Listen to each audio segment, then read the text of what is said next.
Hello and a very good evening. You're watching Rajya Sabha Television. This is The Big Picture. I'm Frank Pereira. Well, the Rural Jobs Scheme returned the UPA to power in 2009. NREGA or NREGA started off as a novel scheme to reduce economic distress in rural India. Initially, the scheme was a big hit. However, like several other government schemes in the country, the implementation of NREGA has been plagued by corruption charges as well as inefficiencies. Of late, the focus has been on the scheme's implementation loopholes instead of its impact. Should NREGA be a law or a scheme? That's what we're going to discuss on The Big Picture today. Joining me on the show this evening, I have with me Vivek Bansal, spokesperson of the Congress. Also joining us here is Priya Ranjan Das, senior journalist, Sambit Patra of the BJP, and Vipul Mudgal, Project Director, CSDS. Thank you so much, gentlemen, for being a part of The Big Picture today. I'd like to start with you, Vipul Mudgal, and ask you, of course, when the scheme started off, it started off with a big bang. People welcomed it. And, there were several people who wrote about it and said it was a brilliant scheme. But somewhere down the line, something got lost and it went wrong horribly. What went wrong? I don't think it's gone wrong horribly. I think if you look at the positive side, it is a very different scheme. It's like world's biggest welfare scheme.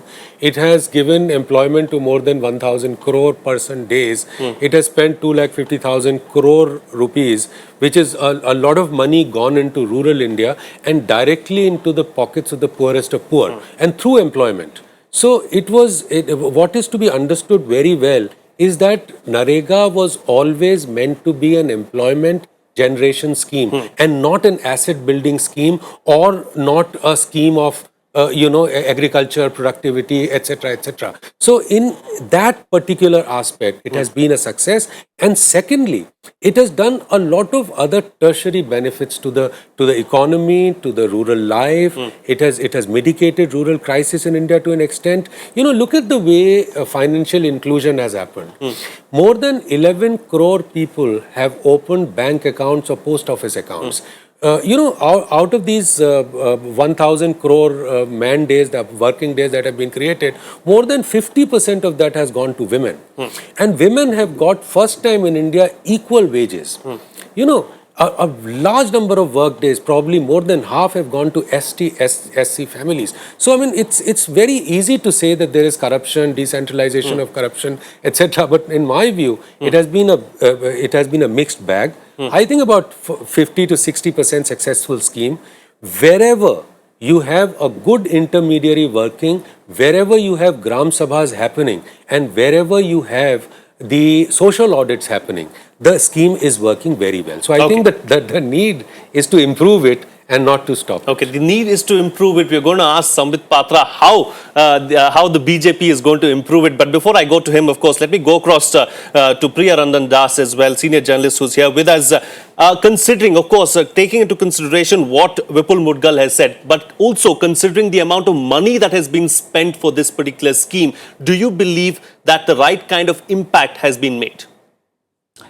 Well, see, it was hyped as the world's largest employment generation scheme or the employment scheme. But it was actually never an employment scheme. It was a relief scheme. You see, the predecessor scheme, if you recall, was the Food for Work program, which was converted into an entitlement of 100 days guarantee for each rural household for any able-bodied person who wanted to do manual work. Now, this kind of a thing was a relief scheme. Basically, in times of distress in the rural areas, but like drought, for instance, and this year particularly it will be of relevance, that you needed a relief scheme that was converted into an Employment Guarantee Act. Now, so to begin with, it was never an employment scheme. Okay. So the idea of providing employment was not there. It was meant to give relief to people who would be under distress, Right, certainly. So that was, why was it called Employment Guarantee Scheme? Employment is embedded in it. It was an employment scheme, of course. You have a point that, it was for relief and it came at a time of global recession. We wanted, it's the Indian rural sector which has stopped the global crisis to come into India. So, I mean, yes, See, but employment is written in the scheme. You know, it's been famously said that you can always ensure full employment if you make people dig holes and fill it in.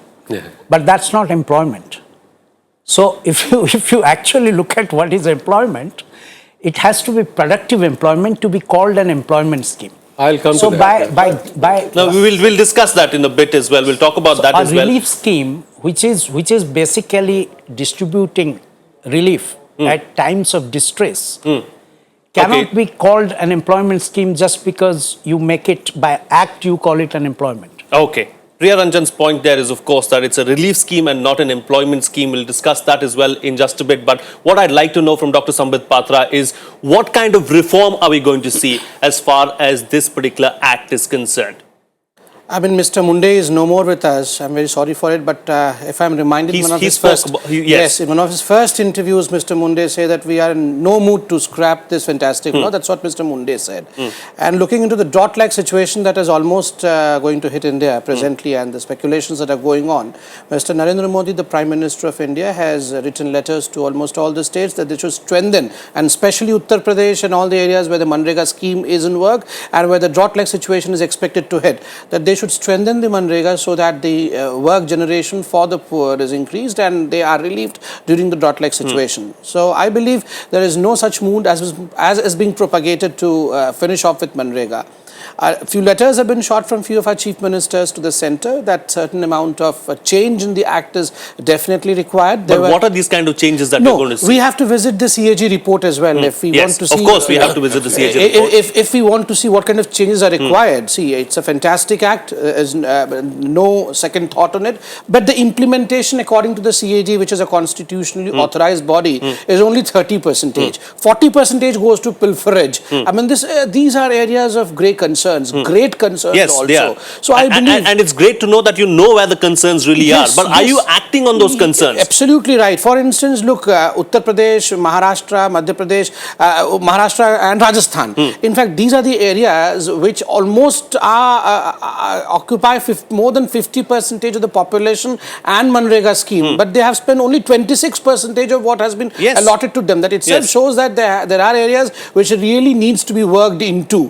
And as far as as was rightly suggested before me, I mean, the audit of the whole procedure has to be very transparent. We have to see to it that the money that goes into the work really goes into the work. Secondly, and very importantly, as the CAG says, that out of the 100 years, the average was 54 days in 2009 to 2010. But ironically, 2011 to 2012, it has come down to 43 days. Yes. So I believe this again is a matter of concern as to why, as someone was suggesting, you dig holes and you fill the holes. That is not generating work.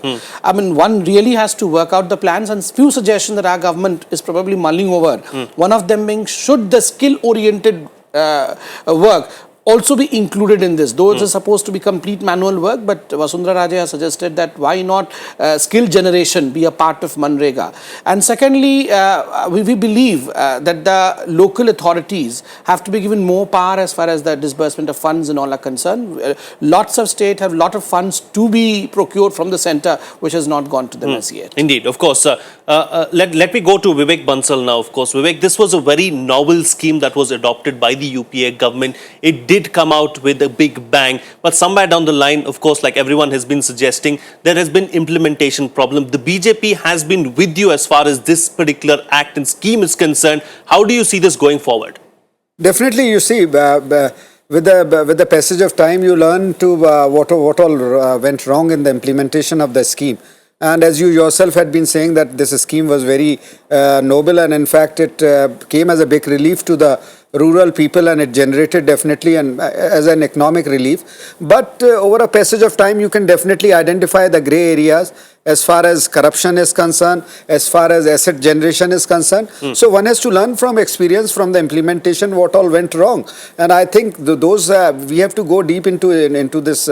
We have to analyze what went wrong, and definitely those loopholes have to be rectified. And in fact, partially some work had been done on that to retrieve, in fact, to improve the system. Like you see, social audit was one of them, and the fact that from the capital only, from the state capital, those funds were to be transferred because there was a lot of because of the connivance of the village pradhan, and this funds were being embezzled and all. So they were not going to the proper beneficiaries, or they were apportioning of those funds was taking So you place. knew about it then. Why wasn't something done? Definitely, you see, over a period of time, you realize what all press too had a role in it, in highlighting the as far as grey areas were concerned. And definitely, we admit that implementation was tardy, and particularly, you see, center has a limited role in that.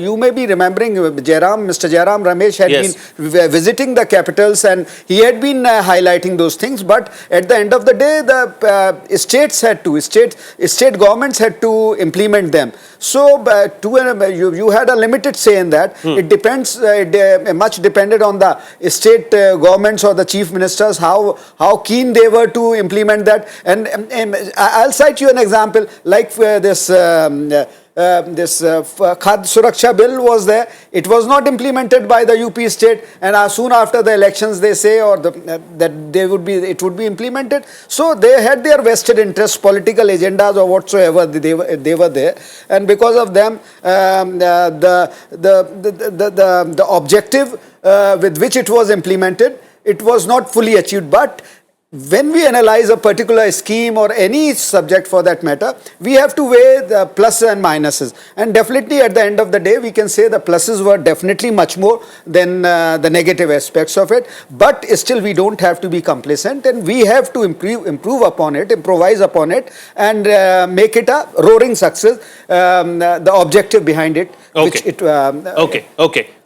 Vipul Mudgal, I'm going to take off from what Sambit Patra just said and of course come to you. He said in 2009-2010, 54 days of work was given to the rural poor. In 2010-2011, it was 43 days, of course. Yeah, 43 days, yes. 45 days, yes. yeah. So my question really is, does this scheme have a lasting impact on poverty alleviation?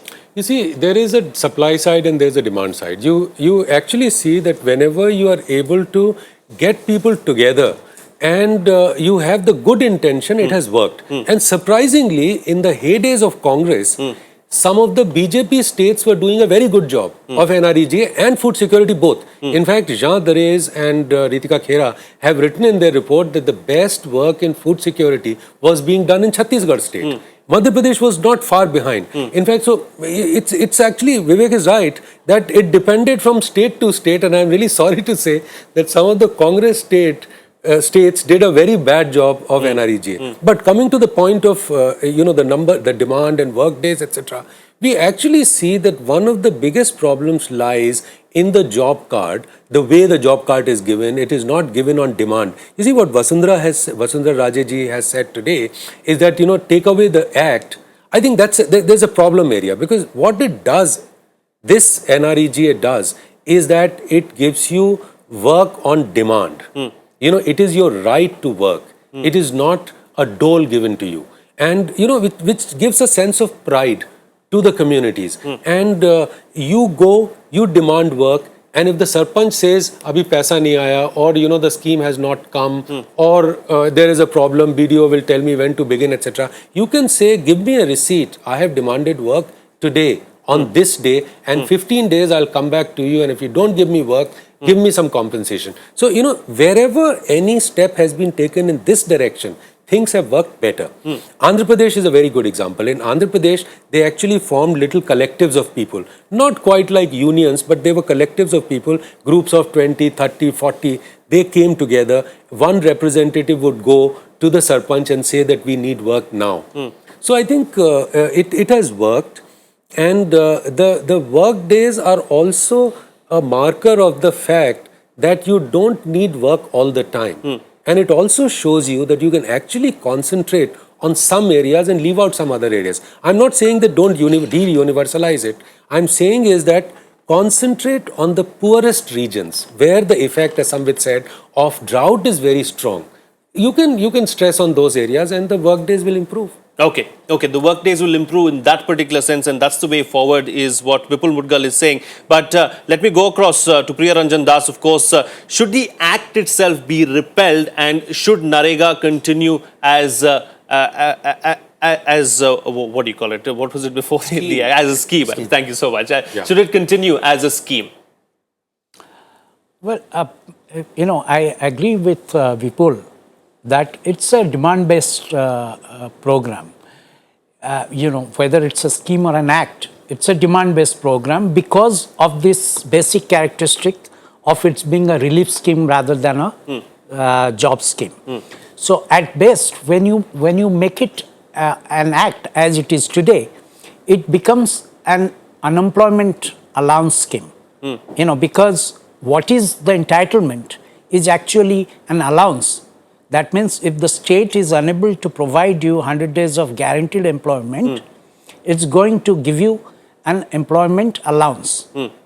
Now, as it's been suggested, the work under this actually, there is nothing much to write home about. It's not been impressive in terms of the implementation of the scheme in creating value, in creating assets. Neither it is, I don't think that the kind of work that has been done has brought any kind of dignity of labor or work to the communities. It is essentially the way it's been implemented is a dole scheme. Okay. Let's face it. Okay. Now, that being the case, a direct cash transfer to identified beneficiaries. Today, in the entire rural area, any household, one member each of any household, irrespective of the fact that the household is whether poor or not poor, whether land owning or not land owning, what is its economic social position, it is assured and it can get into the master role and demand the 100 days of unemployment allowance. Let's put it that way.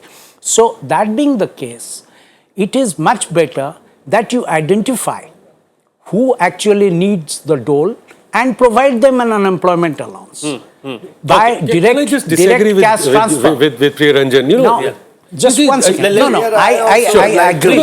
I'm just coming back from... Let them complete. Let him complete, and then let him make his point. Yeah. You see, I know that the scheme has had tremendous positive spin-offs, economic spin-off in the rural areas. The fact is, rural wages are up.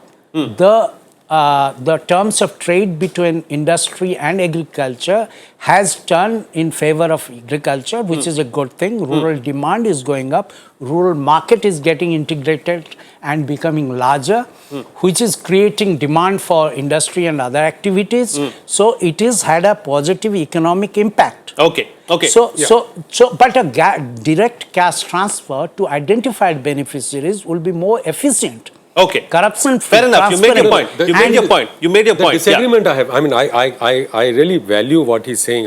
Priya Ranjan Das is an economist in his own right, and he's saying that it has led to economic benefits, which is a good thing. But you see, where you say that it has not given dignity to people is a very contentious area. I'm just back from some of the poorest areas in this part. I had gone to Dahod in Gujarat, Mahisagar, and Panchmahal in Gujarat, and Bhilwara and Udaipur in Rajasthan, in many blocks, and at least in 9 or 10 blocks. And I saw people were working on watershed management. And all you do is you create ditch cum bunds, and you do what is called juhad and the water anicuts and things like that. So it is like almost 60 to 70% of this work is like digging the holes that you're talking about. And brother, those holes are actually leading to water table going up. Those holes are leading to the forest regeneration. So if you go and see wherever people are working, if they are doing fraud, I'm not talking about that, but wherever people are working, it is actually leading to 2.5 lakh crore of rupees transferred. Which is only 50% in perspective of what has been given as dole to the industry. So, let's not forget that when the money is given to the poor man, it looks like a lot. When it is given to the industry loan waiver, I'm saying that it doesn't look like that kind of money. Hold on. Let's not all talk at the same time. Yeah, let Vivek speak first, and then I'll come to you, Dr. Patra. Yeah, go ahead. Well, when he says, I agree with Mr. Mudgal that Definitely, you see, as far as this dignity of this rural folk was concerned, it definitely gave them a lot of dignity, and there is a world of difference when you give a goal, when you give a dole to somebody. It can be, it can be, you know, translated into a dole if you are not doing anything, and if the Pradhan is corrupt, then definitely it turns out to be a dole. But as he is also, he can vouchsafe for that. I also agree with it. In my area and wherever the areas I have visited, definitely assets have been generated in the rural areas, be it may ponds or semblance of work has been there. There's a world of difference. You give a dole to somebody sitting idle, and then that is exactly dole. But at least on the paper, or to a great extent, even if 50% of the people were working, or they were involved in generating assets in the village areas, definitely this scheme is a success. Okay. And it definitely gave them economic upliftment. And as he said, particularly for the women folk, we are talking about empowerment of women, we are talking about empowerment of SC and STs. Definitely, as far as economic, nothing like, you know, when we talk about economic, this empowerment of women or SC, ST,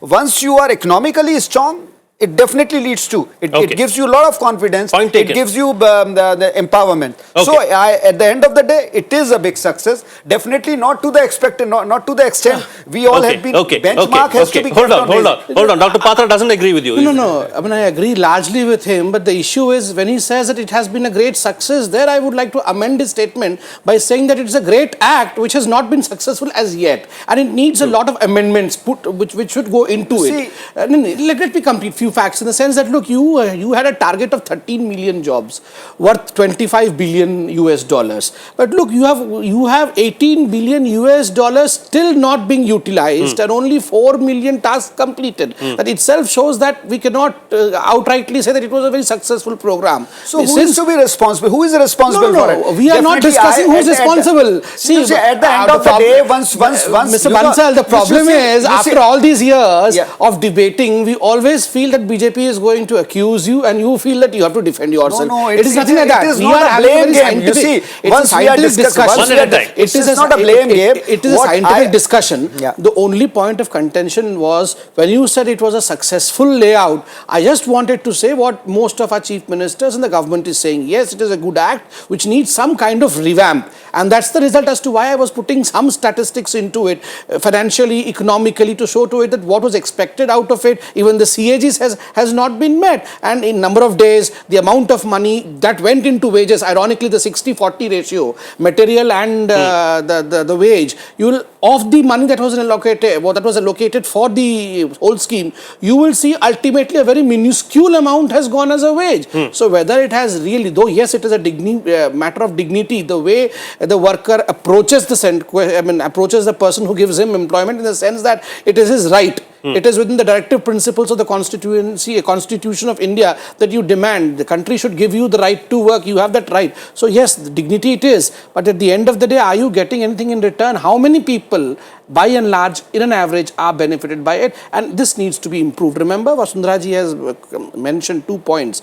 That at the end of the day, Manrega is for creating durable assets, and it is for sustainable livelihood. Yes. So either of these two has to be, both of them have to be achieved, in the sense it has to have durable assets, yes. and the livelihood has to be sustainable. I'm going to take that to Vipul Mudgal, of course. Certainly, he's making a point. He's making a very valid point. One of the major criticisms as far as Narega is concerned is that it doesn't deal with skilled labor. It's very unskilled labor, and the rural folk cannot take that anywhere forward. That's been one of the major criticisms.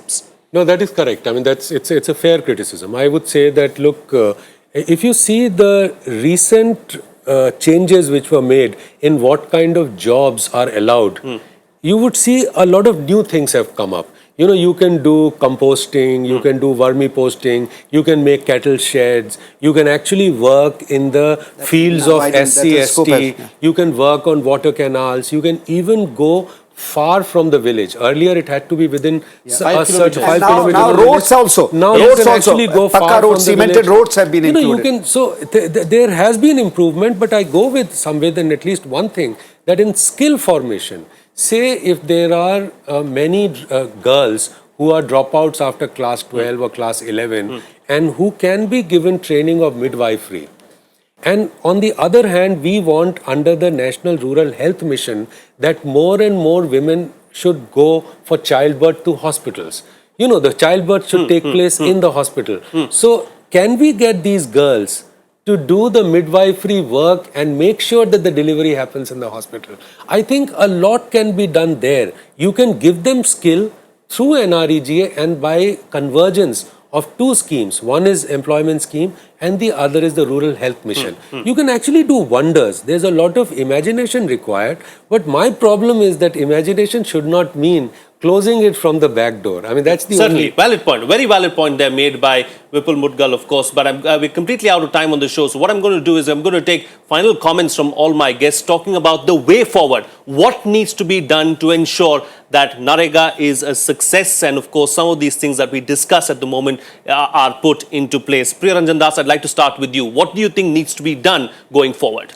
All the improvements that have been suggested by all the panelists are characteristics of an employment generation scheme.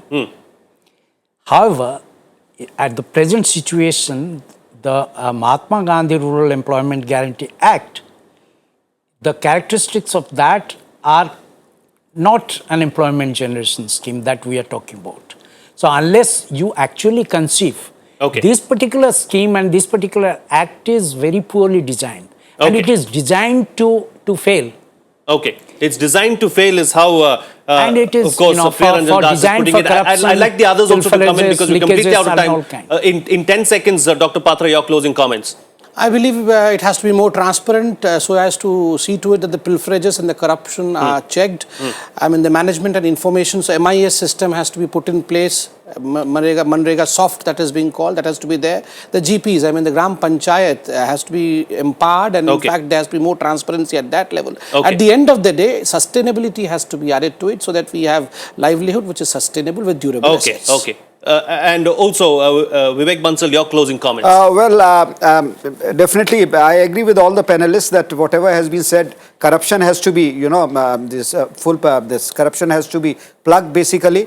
Implementation, as far as I would like to say that definitely the district magistrate of the area has to be held accountable. And serious action, in fact, if at all there's in the implementation there is a slackness or corruption or durable assets. As far as sustainable assets are concerned, I would say that they had been included in the last years of the UPA government. Some the scope had been widened. So definitely one learns from its experiences, the past experiences, whatever they have been, they need to be... Final thoughts, completely out of time on the show. In 5 seconds, close the show for us. I basically believe that a lot has happened and it has led to some tertiary benefits. Like people coming together, when people sit and they go to the bank and get their money, the chances are that the teacher absenteeism will be less in that village. So it has formed social capital in the village. And that is the permanent asset. I mean, it's a cultural asset that the country has earned. Okay, fine. We'll have to close the show on that note because we're completely out of time on the big picture today.